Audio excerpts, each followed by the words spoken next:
I'm very happy. I think multiculturalism in my family is a very celebrated thing. Not just because my mum does shepherd's pie and jollof, and we have plantain. Sorry, I said plantain, Khadija. Sorry, not plantain. Plantain, because it's Ghana, right? Don't fight. We're not fighting. So black power, black unity, it's good. So plantain with Sunday roast, right? So that was my childhood. So I'm very blessed. And so growing up, what was wonderful was that when I went to school and I did encounter the inevitable racism, I could say to them, you cannot defeat me. My wings are like a shield of steel. If you laughed at that, you just dated yourself.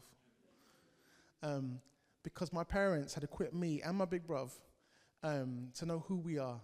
And to know if someone's got a problem with me because of my heritage, it's their problem.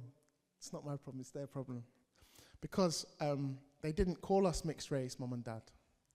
They didn't call us biracial like those Americans. They didn't call us dual heritage like it was trendy to do a few years ago. You know what they called me and my brother? Harmony.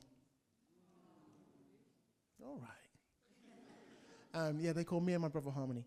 So this is a poem called Harmony. And if you're ready, say yeah, yeah. Yeah, yeah. Okay. It's all about the factory worker's son and the market trader's daughter. 3,000 miles of land and water can't stop what's important. Ghana, Accra, start the story, give me half a chance, I'll tell it. Way back before I can recollect, these two people met in the shade of an African sunset. They were dancing to E.T. Mensah. It was meant to be. This African-European love destiny. They just clicked, like African handshakes. Arana and Graham. Now she's talking of taking his name because he knew, she knew, they're the ones, so fair enough, they spread the love. And the bride and groom, they soon get hitched, but some are like, ooh, their background's too different. Because they're black and white like Tooting and Mitcham. So let's change grounds and write a new history, yes. Celebrate, now it's London, UK, move place from a council flat with a new baby. Sibling number one, that's my big bruv. Wasn't too long before another kid came along. It's me.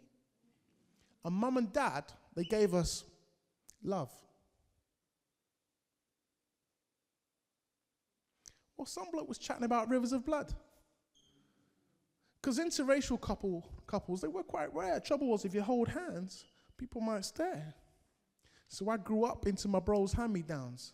Never any doubts about my heritage, how it was two cultures that blended to make us. Two sides together, just like the equator.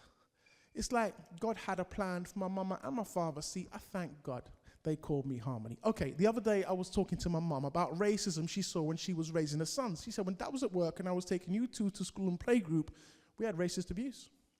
Like at the bus stop, there was this NF poster telling the voters to send the darkies homeward.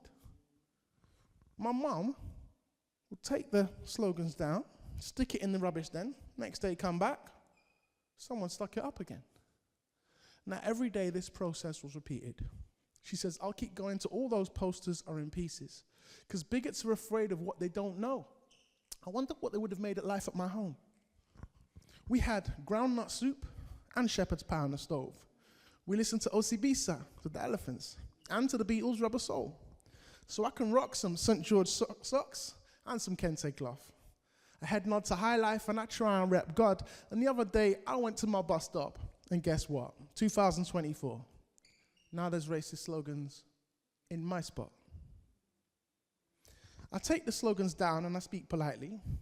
Listen, when you see rubbish, please keep Britain tidy.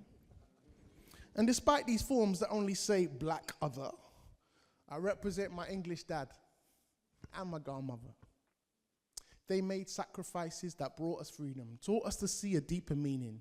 Mixed race, dual heritage, half-breed, we're more than that. Everybody is Harmony. Thank you.